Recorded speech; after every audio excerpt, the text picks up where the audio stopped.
तो नमस्कार दोस्तों, मैं विकास वर्मा आप सभी का एक बार फिर से कुलदीप इंडिया चैनल पर स्वागत करता हूं। अपन टेक्निकल हेल्पर के 3 पेपर का सॉल्यूशन कंप्लीट कर चुके हैं और ये अपना चौथा पेपर है और अपन इसी तरीके से टेक्निकल हेल्पर के सारे पेपरों का सॉल्यूशन देखेंगे।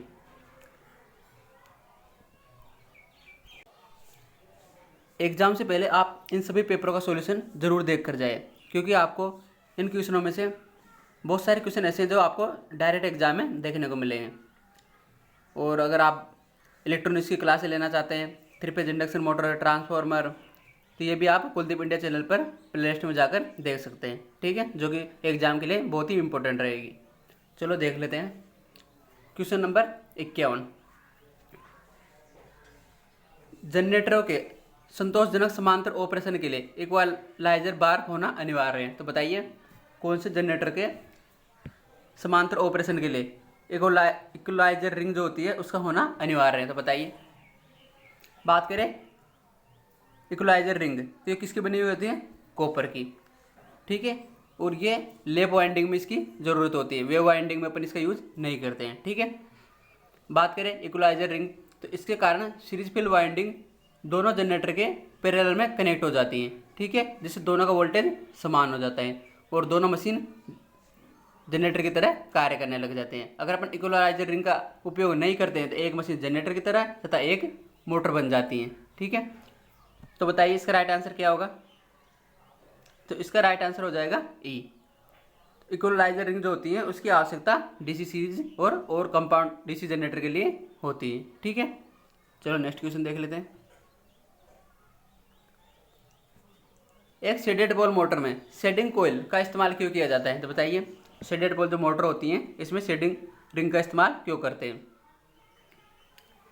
शेडेड बॉल मोटर ये सिंगल फेज की मोटर है और ये सेल्फ स्टार्ट नहीं होती है, तो इसमें अपन शेडिंग कोयल का इस्तेमाल क्यों करते हैं? बताइए। ऑप्शन है वाइंडिंग लॉस को कम करना, बी फ्रिक्शन लॉस को कम करना, सी घूमने वाला चुंबकीय फील्ड उत्पन्न करना, डी स्पार्किंग के विरुद्ध सुरक्षा करना, या ई सुरक्षा प्रदान करना। तो बताइए इसका राइट आंसर क्या होगा? तो इसका राइट आंसर हो जाएगा सी, घूमने वाला चुंबकीय फील्ड उत्पन्न करना। तो शेडिंग रिंग का कार्य क्या होता है? घूमने वाला चुंबकीय फील्ड उत्पन्न करना। और जो शेडिंग रिंग की बात करें तो ये भी कॉपर की बनी हुई होती है, ठीक है। चलो नेक्स्ट क्वेश्चन देख लेते हैं। बात करें शेडेड पोल मोटर तो इसका यूज अपन कहाँ करते हैं? खिलौनों, हेयर ड्रायर, इन सब में इसका उपयोग करते हैं। बात करें इसकी इफिशियंसी तो इसकी इफिशियंसी जो होती है वो बहुत ही कम होती है, यानी कि 30 से 35%, ठीक है। चलो नेक्स्ट क्वेश्चन देख लेते हैं। डीसी मोटर के फील्ड कोयल आमतौर पर क्या बने हुए होते हैं? तो बताइए जो डीसी जो मोटर होती है उसकी जो कोयल होती है वो अपना आमतौर पर किसकी बनाते हैं? बताइए। ऑप्शन है माइका, तांबा, कास्ट आयरन, कार्बन या आयरन। तो इसका राइट आंसर हो जाएगा तांबा, यानी कि कॉपर। तो अपन जो मशीनों में जो कोयल बनाते हैं वो किसकी बनाते हैं? कॉपर की, ठीक है। चलो नेक्स्ट क्वेश्चन देख लेते हैं और आप इसका आंसर भी देख सकते हो यहाँ से, बी, ठीक है। चलो नेक्स्ट क्वेश्चन देख लेते हैं।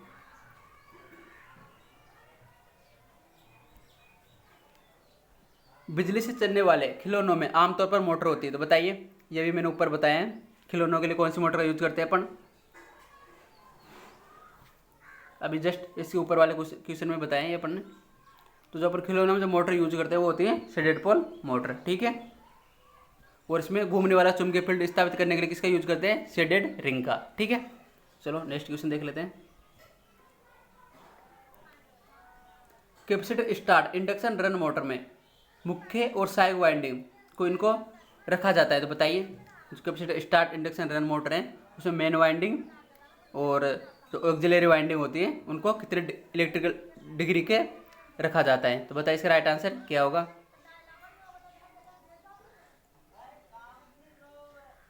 ऑप्शन है 0 degree electrical, 30 degree electrical, 45 degree electrical, या 90 डिग्री इलेक्ट्रिकल, या 180 डिग्री इलेक्ट्रिकल। तो इसका राइट आंसर हो जाएगा 90 डिग्री इलेक्ट्रिकल, यानी कि जो मेन वाइंडिंग और ऑक्सिलरी वाइंडिंग होती है उनको 90 डिग्री इलेक्ट्रिकल पर रखा जाता है, ठीक है। इनमें से किसमें उभरे हुए सैलेंट पोल का इस्तेमाल किया जाता है? बताइए। तो उभरा हुआ जो सैलेंट पोल होता है उसका इस्तेमाल कौन सी मोटर में किया जाता है? ऑप्शन है capacitor start motor, capacitor run motor, universal motor, या शेडेड पोल मोटर। बताइए इसका राइट आंसर क्या होगा? तो इसका राइट आंसर हो जाएगा शेडेड पोल मोटर। ठीक है, इसमें एक तो शेडेड पोल होता है और एक सेलेंट पोल होता है। बड़े बाग को सेलेंट पोल बोलते हैं और छोटे वाले बाग को शेडेड पोल बोलते हैं। ठीक है, चलो नेक्स्ट क्वेश्चन देख लेते हैं। रोटर शाफ्ट को मदद करने के लिए इस्तेमाल होने वाले बेयरिंग आमतौर पर होते हैं, तो बताइए। तो रोटर की जो शाफ्ट होती है उसको मदद करने के लिए जो बेयरिंग अपन यूज करते हैं वो किस प्रकार के होते हैं, तो बताइए इसका राइट आंसर क्या होगा।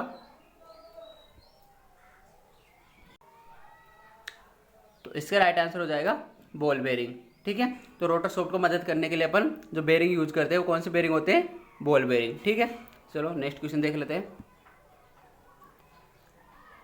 सीरीज मोटर की प्राइमरी वाइंडिंग कहाँ होती है, तो बताइए। जो सीरीज जो मोटर होती है इसकी जो प्राइमरी वाइंडिंग होती है वो कहाँ पर होती है। ऑप्शन आपके सामने है। बात करें सीरीज मोटर की, तो ये 3 फेज इंडक्शन जो मोटर होती है उसके बिल्कुल विपरीत होती है। बताइए इसका राइट आंसर क्या होगा। तो इसकी जो प्राइमरी वाइंडिंग होती है वो होती है रोटर के निचले हिस्से में। ठीक है, सीरीज मोटर की प्राइमरी वाइंडिंग कहाँ होती है, रोटर के निचले हिस्से में। ठीक है, चलो नेक्स्ट क्वेश्चन देख लेते हैं। और सीरीज मोटर जो होती है ये 3 फेज इंडक्शन मोटर जो होती है इसकी बिल्कुल विपरीत होती है। तो सीरीज मोटर में क्या करते हैं अपन, रोटर को 3 फेज सप्लाई देते हैं, इसके रोटर को 3 फेज सप्लाई देते हैं। ठीक है, जबकि इंडक्शन मोटर में अपन स्टेटर को देते हैं सप्लाई, इसमें रोटर को 3 फेज सप्लाई देते हैं। तो इंडक्शन मोटर के बिल्कुल विपरीत होती है। ठीक है, चलो नेक्स्ट क्वेश्चन देख लेते हैं। किसी मोटर में घूमने वाले चुंबकीय फील्ड की रफ्तार को कहा जाता है, तो बताइए। जो मोटर होती है उसमें जो चुंबकीय फील्ड की जो रफ्तार होती है यानी चुंबकीय फ्लक्स की, उसको क्या कहते हैं अपन। ऑप्शन आपके सामने है, slip speed, synchronous speed, running speed या वेरिएबल स्पीड। बताइए इसका राइट आंसर क्या होगा। तो जो चुंबकीय फील्ड की जो रफ्तार होती है उसको सिंक्रोनस स्पीड कहते हैं। ठीक है, चलो नेक्स्ट क्वेश्चन देख लेते हैं। इनमें से कौन से वायर का इस्तेमाल आमतौर पर पावर पोल और वेदर हेड के बीच सिंगल फेज सर्विस ड्रॉप कंडक्टरों में किया जाता है, तो बताइए। इनमें से कौन सा वायर है जिसका इस्तेमाल पावर पोल और वेदर हेड के बीच सिंगल फेज सर्विस ड्रॉप कंडक्टरों में किया जाता है। ऑप्शन है ट्रिप्लेक्स वायर, बी है main feeder wire, panel feed wire, non metallic sheathed wire या सिंगल स्ट्रैंड वायर। तो इसका राइट आंसर हो जाएगा यहाँ से ट्रिप्लेक्स वायर। ठीक है, आप आंसर देख सकते हैं यहाँ से इसका ए। ठीक है, चलो नेक्स्ट क्वेश्चन देख लेते हैं। आईसीडीपी स्विच के साथ सीधे तौर पर जुड़ा हुआ होता है, तो आईसीडीपी जो स्विच होता है वो बताइए किसके साथ डायरेक्ट कनेक्ट रहता है, न्यूट्रल और फेज या फिर फेज और अर्थ या न्यूट्रल और अर्थ। तो बताइए इसका राइट आंसर क्या होगा। बात करें आईसीडीपी तो इसकी फुल फॉर्म होती है iron clad double pole switch. ठीक है, तो बताइए कि किसके साथ सीधे तौर पर जुड़ा हुआ आता है। तो इसका राइट आंसर हो जाएगा ए, ये न्यूट्रल और फेज के साथ सीधे तौर पर जुड़ा रहता है। ठीक है, चलो नेक्स्ट क्वेश्चन देख लेते हैं। 62 हाई प्रेशर मर्करी वेपर लैंपों का इस्तेमाल के लिए किया जाता है, तो बताइए। जो high pressure mercury vapour lamp होते हैं उनका इस्तेमाल क्यों करते हैं। ऑप्शन आपके सामने, सड़कों पर बिजली की व्यवस्था, घरों में बिजली की व्यवस्था, लेबोरेटरी में बिजली की व्यवस्था, क्लासरूम में प्रकाश की व्यवस्था या अस्पतालों में प्रकाश व्यवस्था। बताइए इसका राइट आंसर क्या होगा। तो इसका राइट आंसर हो जाएगा सड़कों पर प्रकाश व्यवस्था यानी कि स्ट्रीट लाइटिंग में, और इसके अलावा इसका यूज पार्कों में भी किया जाता है। ठीक है, चलो नेक्स्ट क्वेश्चन देख लेते हैं। इसका आंसर आप यहाँ से देख सकते हो ए। ठीक है, चलो नेक्स्ट क्वेश्चन देख लेते हैं। फ्लोरेसेंट ट्यूब के पूरे स्टार्टर में कैपेसिटर का क्या कार्य होता है, तो बताइए। जो फ्लोरेसेंट जो ट्यूब होती है उसमें स्टार्टर में कैपेसिटर का कार्य क्या होता है। ऑप्शन है सप्लाई पावर फैक्टर में सुधार करना, रेडियो इंटरफेरेंस से बचाना, प्रारंभिक करंट को कम करना या आर को स्थिर करना। तो बताइए इसका राइट आंसर क्या होगा। तो इसका राइट आंसर हो जाएगा रेडियो इंटरफेरेंस को कम करना। तो कैपेसिटर का कार्य क्या होता है ट्यूबलाइट में, रेडियो इंटरफेरेंस को कम करना। बात करें प्रारंभिक करंट को सीमित करना, तो ये किसका कार्य होता है, चौक का। ठीक है, चौक का। चलो नेक्स्ट क्वेश्चन देख लेते हैं। 64 गीली त्वचा का प्रतिरोध मान लगभग कितना होता है, तो बताइए। जो मनुष्य की गीली जो त्वचा होती है उसका रेजिस्टेंस कितना होता है लगभग। बात करें अगर ड्राई यानी कि सूखी त्वचा, तो उसका जो रेजिस्टेंस होता है वो होता है लगभग 70 किलो ओम के आसपास, ठीक है, यानी 50 से 70 किलो ओम के आसपास होता है, ठीक है। अगर बात करें गीली त्वचा का, तो उसका रेजिस्टेंस होता है 1000 ओम, ठीक है। चलो नेक्स्ट क्वेश्चन देख लेते हैं। इलेक्ट्रिक आयरन में थर्मोस्टेट तापमान को नियंत्रित करने के लिए का इस्तेमाल किया जाता है, तो बताइए जो थर्मोस्टेट होता है उसको तापमान को नियंत्रित करने के लिए किसका उपयोग करते हैं? ऑप्शन आपके सामने है। Vapour field bulb, high एक्सपेंसर steel road, या थर्मोपोइल, या बायोमेटेलिक स्ट्रिप। बताइए इसका राइट आंसर क्या होगा? तो हम थर्मोस्टेट में किसका यूज करते हैं? बायोमेटेलिक स्ट्रिप का, ठीक है। चलो नेक्स्ट क्वेश्चन देख लेते हैं, और इसका आंसर आप यहाँ से देख सकते हो, डी, ठीक है। सबमरीन के प्रयोजन में इस्तेमाल होने वाला केबल होता है, तो बताइए जो सबमरीन होती हैं उसमें कौन सा केबल यूज किया जाता है? ऑप्शन है VIR केबल, लेड शीट वाला केबल, ट्रोपोड्योर केबल, आर्मर्ड केबल, या TRS केबल। बताइए इसका राइट आंसर क्या होगा? तो इसका राइट आंसर हो जाएगा ट्रोपोड्योर केबल, ठीक है। नेक्स्ट क्वेश्चन देख लेते हैं। अगर एक 20 किलोवाट के बड़े आकार का मोटर चालू होने पर निरंतर 15 किलोवाट का लोड खींचता है, तो मोटर का डिमांड फैक्टर होगा, तो बताइए मोटर का डिमांड फैक्टर क्या होगा?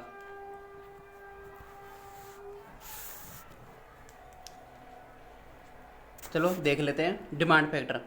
डिमांड फैक्टर का फॉर्मूला क्या होता है? डिमांड फैक्टर अगर बात करें इसके फॉर्मूले की, तो ये हो जाता है maximum load upon connected load, ठीक है, maximum load upon connected load. अब बात करें मैक्सिमम लोड, तो अपन को दे रखा है, चलो देख लेते हैं मैक्सिमम लोड। तो अपने पास मैक्सिमम लोड दे रखा है निरंतर 15 किलोवाट का लोड खींचता है, तो ये तो हो गया अपने पास मैक्सिमम लोड। बात करें कनेक्टेड लोड कितना है, तो होता है 20 किलोवाट, ठीक है। चलो निकाल लेते हैं इसका डिमांड फैक्टर। डिमांड फैक्टर इसका फॉर्मूला क्या होता है? मैक्सिमम लोड यानी कि 15 किलोवाट, कनेक्टेड लोड कितना है 20 किलोवाट इंटू 100, ठीक है, क्योंकि अपने को परसेंटेज में दे रखे हैं आंसर, ठीक है। किलोवाट से किलोवाट, 20 से 5 बार 15 5 75, यानी कितना हो गया 75%, ठीक है। इसका राइट आंसर यहाँ से क्या हो जाएगा? ए, ठीक है। आंसर आप यहाँ से देख सकते हैं। चलो नेक्स्ट क्वेश्चन देख लेते हैं। विविधता कारक यानी कि जो डाइवर्सिटी फैक्टर होता है वो उसका व्युत्क्रम क्या होता है, तो बताइए डाइवर्सिटी फैक्टर का व्युत्क्रम क्या होता है? बात करें डाइवर्सिटी फैक्टर, तो इसका मान जो होता है हमेशा 1 से अधिक होता है। बात करें क्या होता है डाइवर्सिटी फैक्टर, तो ये अलग अलग उपभोक्ताओं की मैक्सिमम डिमांड तथा GSS की मैक्सिमम डिमांड का अनुपात होता है, ठीक है। और बात करें इसके व्युत्क्रम की, तो वो होता है सहयोग कारक, ठीक है। इसका राइट आंसर हो जाएगा ए। चलो नेक्स्ट क्वेश्चन देख लेते हैं।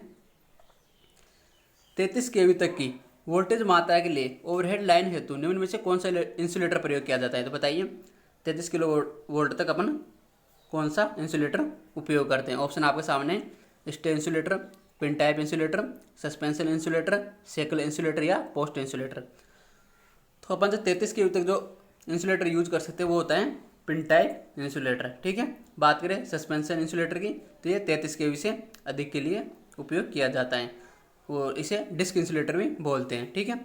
और इसमें एक डिस्क जो होती है वो 11 किलो वोल्ट के लिए डिजाइन की जाती है। चलो नेक्स्ट क्वेश्चन देख लेते हैं। एक उप परिपथ में अधिकतम कितने प्रकाश बिंदु, पंखे और सॉकेट आउटलेट जोड़े जा सकते हैं, तो बताइए। ये उप परिपथ की बात कर रहे हैं, यानी कि जो लाइट एंड फैन के लिए जो परिपथ होता है उसमें अधिकतम कितने बिंदु हो सकते हैं, कितने उपभोग बिंदु हो सकते हैं, तो बताइए इसका राइट आंसर क्या होगा? और उसमें कितना अधिकतम लोड जोड़ सकते हैं, तो बात करें अगर लोड की, तो वो हो जाता है अपने पास 800 वाट। अगर बात करें उपभोग बिंदु की, तो वो हो सकते हैं 10, ठीक है। ये तो बात हो गई लाइट एंड फैन के लिए। अगर यही क्वेश्चन होता पावर सर्किट के लिए, तो उसमें उपभोग बिंदु तो होते हैं 2, वो लोड हो जाता है 3000 वाट तक, ठीक है। चलो नेक्स्ट क्वेश्चन, दोनों क्वेश्चन बहुत इंपॉर्टेंट है, ठीक है। चलो नेक्स्ट क्वेश्चन देख लेते हैं। निम्न में से कौन सा घटक कोरोना लॉस को प्रभावित करता है, तो जो कोरोना जो लॉस होता है ट्रांसमिशन लाइनों में, वो किस किस फैक्टर पर निर्भर करता है। बात करें कोरोना की, तो ये जो तो है हाई वोल्टेज पर होता है, ये लो वोल्टेज पर नहीं होता है। ये ट्रांसमिशन लाइन के आसपास के क्षेत्र में चिंगारी का दिखाई देना, सीसी की आवाज़, ओजोन गैस तथा बैंगनी रंग की चमक दिखाई देना, यही क्या होता है, कोरोना होता है। ठीक है, और ये हाई वोल्टेज पर होता है। तो ये जो होता है वायुमंडल की स्थिति, कंडक्टर के आकार, संवाहक के मध्य के दूरी, पावर लाइन का वोल्टेज, इन सभी फैक्टरों पर निर्भर करता है। तो इसका राइट आंसर हो जाएगा ई। ठीक है, नेक्स्ट देख लेते हैं। क्लास ई इंसुलेशन में तापमान कितने तक होता है, तो बताइए। तो ई जो इंसुलेशन होता है उसमें टेम्परेचर कितने तक होता है। तो इसके लिए मैंने आपको एक सारणी बता रखी है, ये पहले भी पेपर में आया हुआ है, क्वेश्चन है। ठीक है, इसके लिए सारणी होती है वाई ए ई बी एफ एच और सी। तो भाई बहुत ही इंपॉर्टेंट सारणी है, इसको याद रखना। वाई के लिए होता है 90, ए के लिए होता है 105, ई के लिए होता है 120। तो अभी अपना क्वेश्चन का राइट आंसर क्या हो जाएगा, 120। अपन से ई के लिए पूछा गया है। बात करें बी, तो इसका हो जाता है 130, एफ के लिए हो जाता है 150, एच के लिए हो जाता है 180 और सी के लिए 200 या 250 के आसपास हो जाता है। ठीक है, चलो नेक्स्ट क्वेश्चन देख लेते हैं।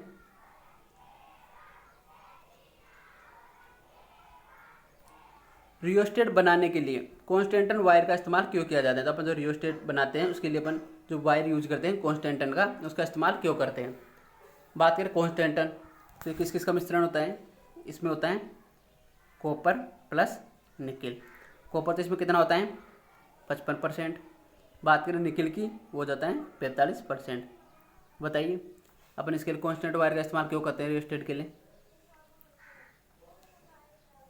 बात करें रियोस्टेट की, तो अपन रियोस्टेट की सहायता से रेजिस्टेंस को कम ज़्यादा करके करंट को नियंत्रित कर सकते हैं, और इसका उपयोग अपन मोटर की स्पीड कंट्रोल करने के लिए भी करते हैं।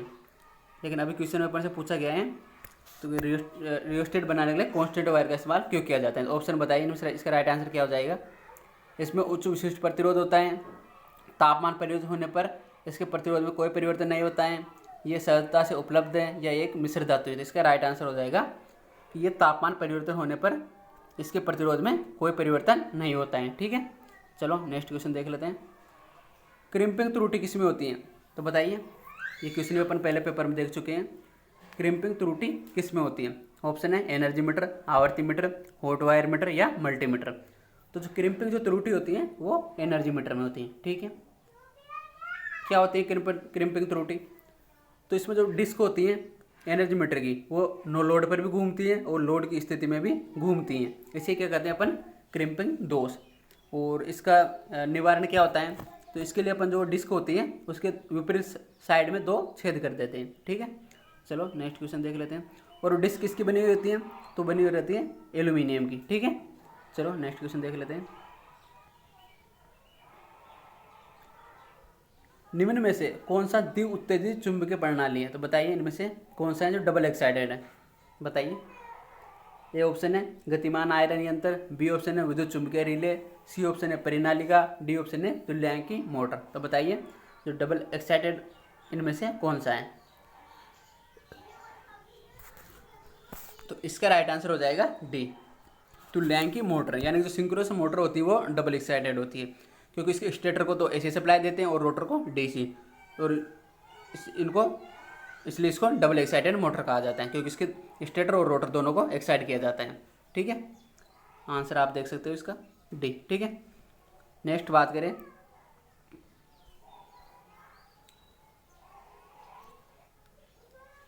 स्थायी चुंबक गतिशील कॉइल मीटर क्या प्रदान करती है। तो जो अपने पीएमएमसी होता है अपने पास, उसमें कौन सी डैम्पिंग यूज करते हैं। वायु घर्षण डैम्पिंग, द्रव घर्षण डैम्पिंग, या एडी धारा डैम्पिंग, या तेल घर्षण डैम्पिंग, या वायवीय डैम्पिंग। तो बताइए इसका राइट आंसर क्या होगा। तो अपन जो पीएमएमसी के लिए जो डैम्पिंग यूज करते हैं वो होती है अपने पास एडी करंट डैम्पिंग। बात करें पीएमएमसी, तो ये डीसी के लिए यूज किया जाता है सिर्फ। ठीक है, और इसका जो पैमाना होता है वो कैसा होता है, रैखिक। ठीक है, और इसका टॉर्क जो होता है वो डायरेक्ट प्रोपोर्शन और होता है करंट के। ठीक है, चलो नेक्स्ट क्वेश्चन देख लेते हैं। गिलबर्ट की इसकी इकाई है, तो बताइए। ये भी अपन पहले के पेपर में देख चुके हैं, तो बताइए इसका राइट आंसर क्या होगा। तो गिलबर्ट जो इकाई होती है ये होती है एमएमएफ यानी कि मैग्नेटो मोटिव फोर्स की, ठीक है। और इसकी एक दूसरी इकाई होती है एमएमएफ की, एम्पियर टर्न, ठीक है, यहाँ से ध्यान रखना। नेक्स्ट क्वेश्चन देख लेते हैं।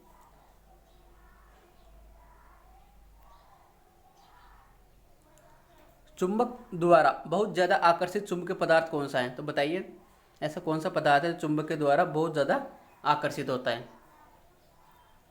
ऑप्शन है डायमैग्नेटिक, फेरोमैग्नेटिक, पेरोमैग्नेटिक या एंटी फेरोमैग्नेटिक या फेरी मैग्नेटिक। बताइए तो बहुत ज़्यादा जो आकर्षित होता है वो कौन सा होता है? तो इसका राइट आंसर हो जाएगा फेरोमैग्नेटिक। जो फेरोमैग्नेटिक जो मटेरियल होता है वो चुंबक द्वारा बहुत ज़्यादा आकर्षित होता है, ठीक है। इसके बाद बात करते हैं, और अब फेरोमैग्नेट में जो मटेरियल आते हैं वो कौन कौन से होते हैं? निकिल, कोबाल्ट, इस्पात, फौलाद, ये सब फेरोमैग्नेट में आते हैं। इसके बाद बात करते हैं पैरामैग्नेटिक, तो ये जो होते हैं चुंबक से कम आकर्षित होते हैं, ठीक है। बात करें डायमैग्नेटिक की, जो चुंबक के द्वारा आकर्षित नहीं होते, ये थोड़ा सा प्रतिकर्षित हो जाते हैं, ठीक है। और बात करें डायमैग्नेटिक मटेरियल, तो इसमें आ जाता है बिस्मिथ, एंटीमनी, जल, सोना, चांदी, ये सब डायमैग्नेटिक में आ जाते हैं, ठीक है। चलो नेक्स्ट क्वेश्चन देख लेते हैं। चलो इसका आंसर देख लेते हैं 78। तो इसमें ए दे रखा है जो कि इसका गलत दिया हुआ है, ठीक है। इसका राइट आंसर बी होगा, ठीक है। चलो नेक्स्ट क्वेश्चन देख लेते हैं। निम्न में से कौन सा पदार्थ डायमैग्नेटिक पदार्थ का उदाहरण है? तो बताइए डायमैग्नेटिक पदार्थ का उदाहरण इनमें से कौन सा है? तांबा, इस्पात, निकिल, कोबाल्ट, लोहा। तो मैंने अभी आपको बताया था फेरोमैग्नेटिक मटेरियल के लिए, तो उसमें निकिल, लोहा, इस्पात और कोबाल्ट ये सभी किस में आते हैं? फेरोमैग्नेटिक मटेरियल में, ठीक है। बात करें डायमैग्नेटिक मटेरियल, तो उसमें आ जाएगा अपना फिर कॉपर।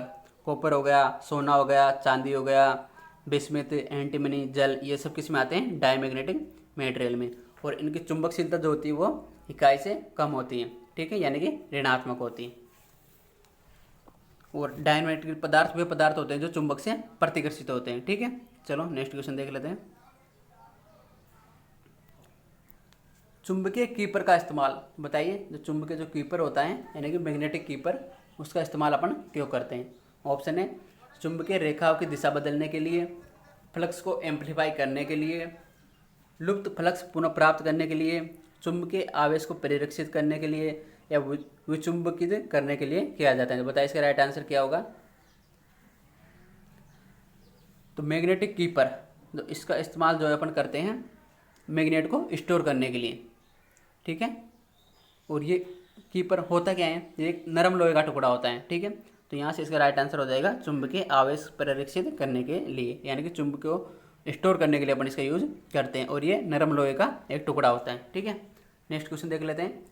पदार्थ का कौन सा गुण उसमें चुंबकीय फ्लक्स निर्मित होने से रोकता है? तो बताइए पदार्थ का कौन सा गुण है जो उसमें चुंबकीय फ्लक्स निर्मित होने से रोकता है, यानी कि चुंबकीय फ्लक्स के प्रवाह का विरोध करता है?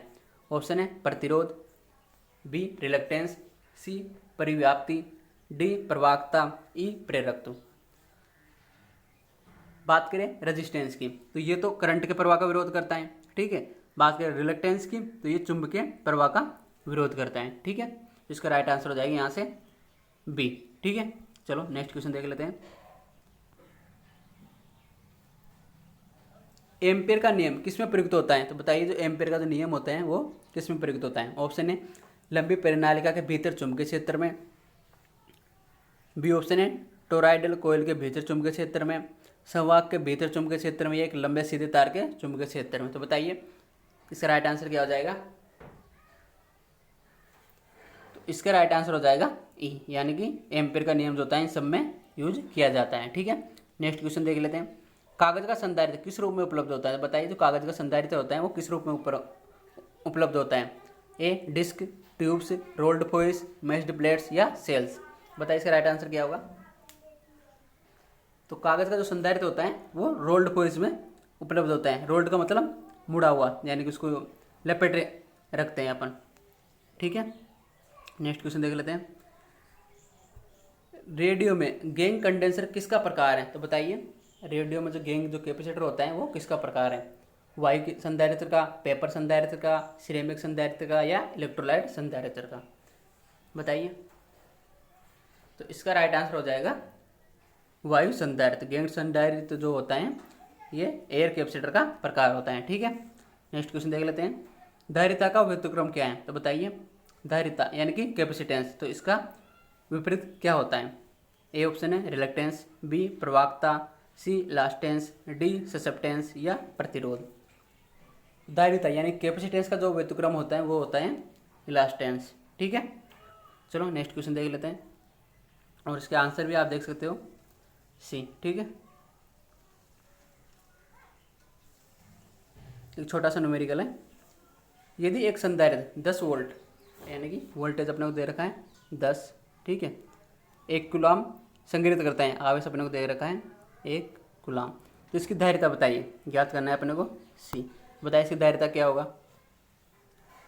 इसके लिए जो अपन फॉर्मूला यूज करते हैं वो होता है अपने पास Q बराबर सी वी। ठीक है, अपने को निकालना है C, तो C बराबर क्या हो जाएगा अपने पास Q अपॉन V, यानी कि C बराबर हो जाएगा अपने पास Q upon V।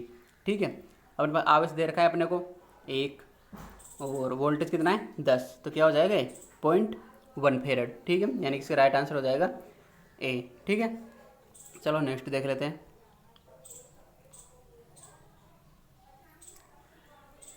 Circuit breaker के बारे में निम्नलिखित में से कौन सा कथन गलत है? तो बताइए इनमें से कौन सा कथन है जो सर्किट ब्रेकर के बारे में गलत है? ए ऑप्शन है ये शॉर्ट सर्किट से सुरक्षा करता है, बी ऑप्शन है ये पावर ओवरलोड से सुरक्षा करता है, सी ऑप्शन है इसे केवल एक बार प्रयुक्त किया जा सकता है, डी ऑप्शन है ये परिवेश के तापमान पर निर्भर करता है, ई ऑप्शन है इसे ऑन ऑफ स्विच के रूप में प्रयुक्त किया जा सकता है। बताइए इसका कौन सा कथन है जो गलत है?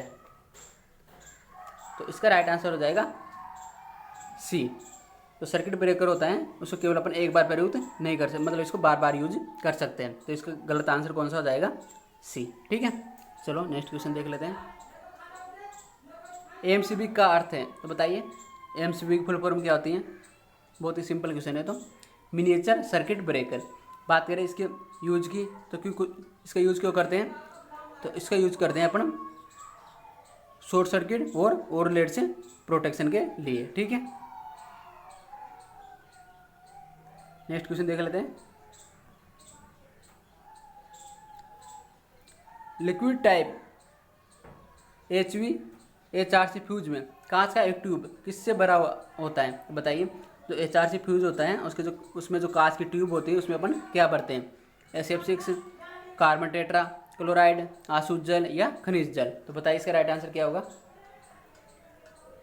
तो जो HRC जो फ्यूज होता है, बात करें HRC, इसकी फुल फॉर्म क्या आती है?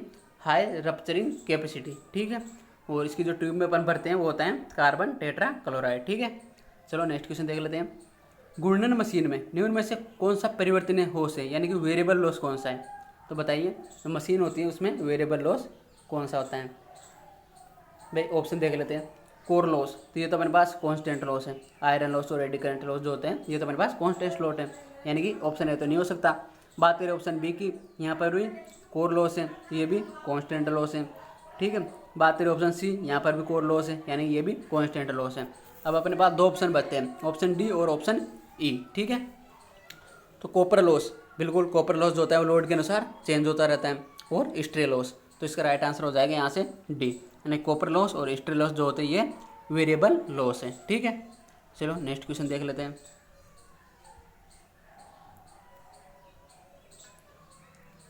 अपने को यहाँ पे एक डायग्राम दिया गया है, अपने को बताना ये डायग्राम किसका है, और ऑप्शन आपके सामने है।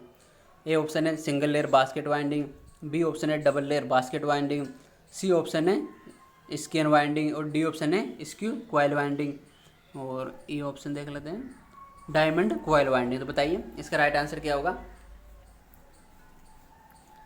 तो इसका जो है राइट आंसर हो जाएगा डबल लेयर बास्केट वाइंडिंग। ठीक है, यानी कि ऑप्शन बी, क्योंकि आप देख सकते हैं यहाँ पर ये देखिए दो दो बीच में आ रहा है, इनके बीच में दो दो हैं। ठीक है, ये क्या हो जाएगी? Double layer basket winding. इसको बास्केट वाइंडिंग क्यों कहते हैं? बास्केट यानी कि टोकरी, जब ये पूरी तरह से कंप्लीट हो जाती है वाइंडिंग तो ये एक टोकरी की तरह दिखाई देती है, यानी कि बास्केट की तरह। ठीक है, चलो नेक्स्ट क्वेश्चन देख लेते हैं।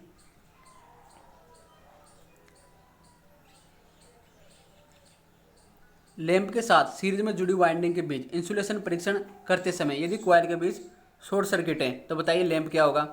तो कोई शॉर्ट सर्किट हो गई बीच में से, बताइए लैंप के बीच में, मतलब लैंप कैसा प्रकाश देगा, डिम लाइट देगा, डार्क लाइट देगा या फुल लाइट देगा, या बताइए, या फिर ग्लो नहीं करेगा यानी कि जलेगा ही नहीं। तो अगर शॉर्ट सर्किट हो जाता है तो लैंप उस कंडीशन में फुल लाइट देता है। अगर बात करें ओपन सर्किट तो उसमें फिर वो ग्लो नहीं करता यानी कि जलता ही नहीं, ठीक है। अगर बात करें अगर वो अच्छी कंडीशन में होता है तो फिर वो अपन को मतलब डिम लाइट देता है, मतलब अच्छी लाइट देता है, ठीक है।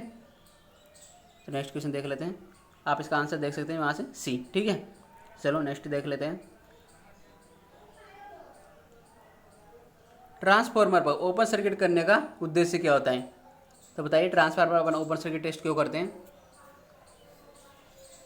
ट्रांसफार्मर अपन दो टेस्ट करते हैं, ओपन सर्किट और शॉर्ट सर्किट।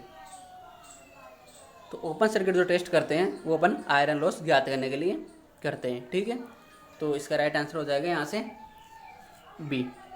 बात करें शॉर्ट सर्किट टेस्ट तो वो अपन कॉपर लॉस ज्ञात करने के लिए करते हैं, ठीक है।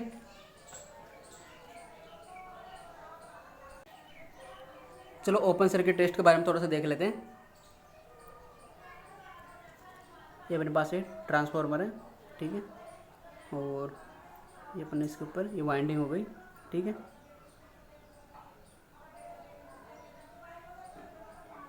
ये अपने पास हाई वोल्टेज वाइंडिंग है और ये लो वोल्टेज वाइंडिंग है, ठीक है। तो इस टेंस में अपन ट्रांसफार्मर पर सेकेंडरी यानी कि जो हाई वोल्टेज वाइंडिंग होती है इसको ओपन रखते हैं, ठीक है। इस पर अपन कोई भी लोड कनेक्ट नहीं करते हैं। और इस टेस्ट में हमेशा secondary winding high voltage winding को ओपन सर्किट रखा जाता है, ठीक है। अगर इसको अपन ओपन सर्किट रखते हैं तो सेकेंडरी वाइंडिंग में कॉपर लॉस नहीं होता है, और जो प्राइमरी वाइंडिंग होती है लो वोल्टेज वाइंडिंग इसको अपन सप्लाई से कनेक्ट करते हैं, ठीक है।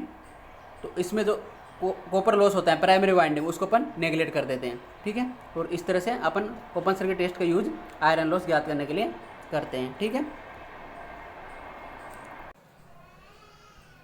और अपन ओपन सर्किट टेस्ट की सहायता से आयरन लॉस तो ज्ञात करते ही हैं, इसके साथ no load current, magnetizing current, ये सब भी अपन ज्ञात कर सकते हैं, ठीक है। चलो नेक्स्ट क्वेश्चन देख लेते हैं। Question number 94। एक ट्रांसफार्मर के प्राइमरी साइड पर, यहाँ से ध्यान से देखिएगा, प्रति टर्न वोल्टेज किसके रूप में दिया जाता है? तो बताइए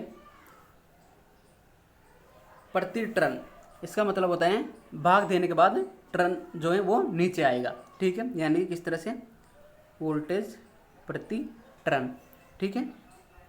इसको ध्यान से देखो आप, प्रति टर्न वोल्टेज बोला गया है यहाँ पर, तो यहाँ पर भाग देने के बाद टर्न जो है वो नीचे आ जाएगा। और अपन से प्राइमरी साइड की बात की गई है V1 और N1 आ जाएगा, ठीक है। तो इसका यहाँ से राइट आंसर हो जाएगा ए, ठीक है। जैसे मैं आपको एक एग्जाम्पल से और समझाता हूँ। जैसे अपन को दे दिया प्रति हावर किलोमीटर, तो अपन इसको कैसे लिखते? प्रति हावर, ये तो आ जाएगा अपने पास नीचे, ठीक है, और ऊपर क्या आ जाता? किलोमीटर, ठीक है। तो इसी तरह से है यहाँ पर, ठीक है। चलो नेक्स्ट क्वेश्चन देख लेते हैं। आप देख सकते हैं इसका राइट आंसर ए, ठीक है। चलो नेक्स्ट क्वेश्चन देख लेते हैं।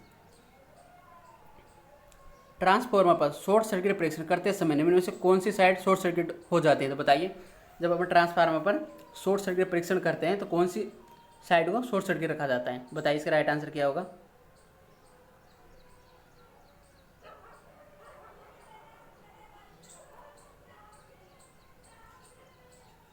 तो बताइए इसका राइट आंसर क्या होगा? डायग्राम से देख सकते हैं आप, ये हाई वोल्टेज वाइंडिंग है, इधर लो वोल्टेज वाइंडिंग है। जो लो वोल्टेज जो वाइंडिंग होती है उसको शॉर्ट सर्किट रखा जाता है, ठीक है। तो इसका राइट आंसर हो जाएगा ए, ठीक है। शॉर्ट सर्किट परीक्षण क्यों करते हैं अपन ट्रांसफार्मर में? तो इसकी सहायता से अपन कॉपर लॉस ज्ञात कर सकते हैं, ठीक है।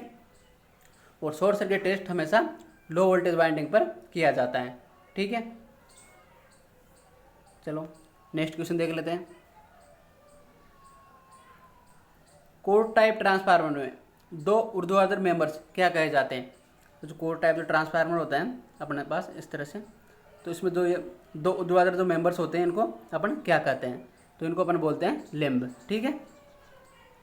चलो नेक्स्ट क्वेश्चन देख लेते हैं। एक ट्रांसफार्मर के ब्रीदर में भरा जाने वाला पदार्थ क्या होता है? जो अपन जो ट्रांसफार्मर का जो ब्रीदर होता है उसमें क्या भरते हैं? तो बताइए ब्रीदर में अपन क्या भरते हैं? ए ऑप्शन है silica gel, B sulphuric acid, C SF6, D खनिज तेल या एल्यूमिनियम ऑक्साइड। तो बताइए इसका राइट आंसर क्या होगा। तो इसका राइट आंसर हो जाएगा ए, यानी कि सिलिका जेल। ट्रांसफार्मर का जो ब्रीदर होता है उसमें अपन क्या भरते हैं, सिलिका जेल। ठीक है, बात करें सिलिका जेल, तो सिलिका जेल का अपन ब्रीदर में क्यों भरते हैं सिलिका जेल, तो ये नमी के प्रवेश को रोकती हैं। ठीक है, और ड्राई अवस्था में यानी कि जो फ्रेश सिलिका जेल होती है उसका कलर कौन सा होता है, ब्लू, और उपयोग करने के बाद कौन सा हो जाता है, हल्का गुलाबी। ठीक है, चलो नेक्स्ट क्वेश्चन देख लेते हैं। सेल टाइप ट्रांसफार्मर में कितने लिम्ब होते हैं, तो बताइए। तो सेल टाइप जो ट्रांसफार्मर होता है उसमें लिम्ब कितने होते हैं, बताइए। 1 2 3, यानी सेल टाइप जो ट्रांसफार्मर होते हैं उसमें लिम्ब कितने हो जाते हैं, 3। ठीक है, और इसी ट्रांसफार्मर से अपन ने इससे पहले वाले पेपर में एक क्वेश्चन देखा था, उसमें अपन से पूछा गया था कि सेल टाइप ट्रांसफार्मर में मैग्नेटिक जो पथ होते हैं उनके कितने रास्ते होते हैं, तो उसके लिए इसमें 2 रास्ते होते हैं, एक तो ये हो जाता है, एक ये हो जाता है। ठीक है, और इसमें जो वाइंडिंग होती है वो बीच वाले लिम्ब पर की जाती है। ठीक है, यानी कि सेंटर लिम्ब पर। तो सेंटर लिम्ब का जो एरिया होता है वो इन दोनों साइड वालों से एरिया से डबल हो जाता है। ठीक है, चलो नेक्स्ट क्वेश्चन देख लेते हैं। क्वेश्चन नंबर 99, किसी 2 kV ट्रांसफार्मर में 150 वाट का आयरन लॉस है और 250 वाट का फुल लोड कॉपर लॉस है, तो ट्रांसफार्मर की अधिकतम दक्षता कब होगी। बात करें ट्रांसफार्मर की अधिकतम दक्षता, तो अधिकतम दक्षता कब होती है, जब आयरन लॉस बराबर हो जाता है कॉपर लॉस के, तब इसकी एफिशिएंसी मैक्सिमम होती है। आयरन लॉस अपने पास है 150 वाट, 150 वाट, कॉपर लॉस है 250 किलोवाट, ये तो बराबर नहीं है। तो अपन इसको बराबर कैसे कर सकते हैं, आयरन लॉस ये तो कांस्टेंट लॉस है, इसको तो अपन बिल्कुल भी चेंज नहीं कर सकते। लेकिन बात करें कॉपर लॉस की, ये वेरिएबल लॉस है, यानी कि इसको अपन चेंज कर सकते हैं। तो ये 250 वाट है, तो इसको अगर अपन 150 वाट करते हैं, ठीक है, ये भी 150 वाट हो गया, 150 वाट यानी कि ये बराबर हो गया, तब ये मैक्सिमम दक्षता होगी ट्रांसफार्मर की। तो यहाँ से टोटल लॉस कितना हो जाएगा, 150 वाट ये हो गया, 150 वाट ये हो गया, यानी कि 300 वाट पर। तो अधिकतम दक्षता पर जो टोटल जो लॉस होगा वो कितना होगा, 300 वाट। ठीक है, चलो नेक्स्ट क्वेश्चन देख लेते हैं, आंसर देख लेते हैं इसका बी। ठीक है, नेक्स्ट क्वेश्चन देख लेते हैं, और आज का लास्ट क्वेश्चन इस पेपर का। वेव फॉर्म के चरम मान का RMS मान से अनुपात क्या होता है, तो बताइए। जो वेव फॉर्म होती है चरम मान यानी कि peak value upon RMS value, तो इसका अनुपात क्या होता है, बताइए। ऑप्शन है peak factor, form factor, diversity factor, power factor या क्रेस्ट फैक्टर। तो इसके 2 राइट आंसर है इस क्वेश्चन में, एक तो पीक फैक्टर और एक क्रेस्ट फैक्टर। ये दोनों का ही अनुपात क्या होता है, पीक बटा RMS। ठीक है, और एग्जाम में शायद इसका देखते हैं क्या माना था, एग्जाम में इसका ई मान रखा है, लेकिन वैसे इसके दोनों ही आंसर राइट है। ठीक है, तो आज के लिए बस इतना ही। अगर किसी भी क्वेश्चन में आपको किसी भी तरह का कोई भी डाउट हो तो कमेंट बॉक्स में ज़रूर कमेंट करें, और अपन इसी तरह से आपके मेंस एग्जाम से पहले JNL के सारे पेपरों का सॉल्यूशन करेंगे। ठीक है, ये क्वेश्चन मेंस एग्जाम के लिए बहुत ही इंपॉर्टेंट क्वेश्चन है, यहाँ से बहुत सारे क्वेश्चन हैं जो आपको डायरेक्ट एग्जाम में देखने को मिलेंगे। ठीक है, तो एक बार एग्जाम से पहले इन सबको ज़रूर देख कर जाएँ। ठीक है, धन्यवाद।